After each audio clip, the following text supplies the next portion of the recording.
Hello and welcome to WKP. Today we're going to be taking another look at the tropics. Tropical storm Nana has just formed over the central Caribbean Sea.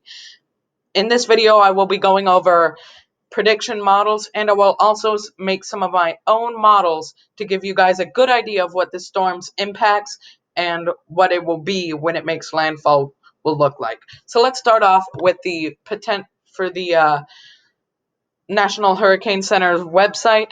It doesn't have it as a tropical storm yet, but it is. This website is a little outdated, but the model takes Tropical Storm Nana as a tropical storm into Belize and has it weakening into a tropical depression somewhere over Guatemala. Honduras could also see possible landfall of this storm. Now let's take a look at the GFS model. This model doesn't have this storm very strong. It has it mostly disorganized and weak. I do not predict this will be the case. I believe that this storm will become more compact and stronger, and it will be something like a strong tropical storm or a Category 1 hurricane upon landfall. The reason I say this is because look at this wind shear map. Right now where the storm is, the wind shear is increasing, but as the storm leaves this area, the wind shear is decreasing. Now, wind shear suffocates a hurricane, and a hurricane needs moisture to form. So with wind shear, a hurricane cannot form and it will eventually weaken. But if this storm moves fast enough and gets into this area where the wind shear is decreasing or almost nothing, we'll see rapid intensification, and that's why I believe this storm will be a strong tropical storm or Category 1 hurricane upon landfall. Also, the water temperature is at 29 Celsius, which is about 85 degrees Fahrenheit, so very high water temperature, which will also lead to the strengthening of this storm. Now let's go to a screenshot I took of the National Hurricane Center's webpage, and I will draw some models for you guys. So this is the wrong map. Like me to pull up the wrong thing.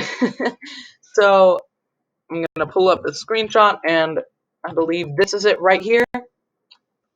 Yes, it is. Okay, so now we're going to draw some intensity models for this storm. So first off, I'm going to start off with what the intensity of this storm will be upon landfall. Right now it's a tropical storm, and I believe it'll stay a tropical storm all the way right about until landfall, when it should strengthen into a Category 1 hurricane. But when it makes landfall, it will quickly weaken into a tropical storm, and after it becomes a tropical storm, it will quickly weaken back into a tropical depression. Now, what will the wind speed probabilities look like?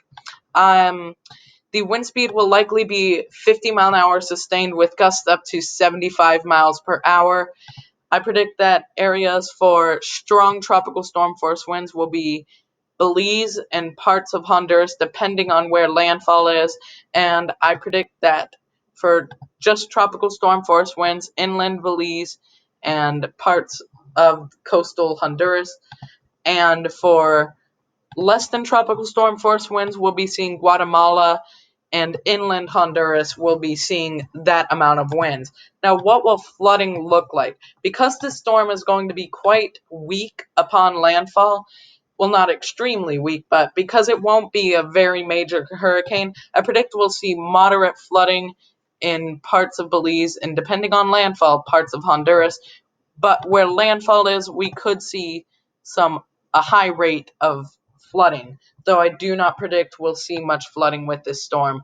Though this storm is definitely quite dangerous if it comes in as a Category 1. You'd want to get some plans. I don't know if they're evacuating yet in those countries, in Honduras or Belize, but keep an eye on this weather if you live in those areas.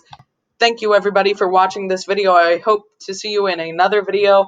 Please stay tuned for the next tropical update video, where we'll have more of an idea of what Tropical Storm Nana will do and what the others will do. I'll see you all in another video.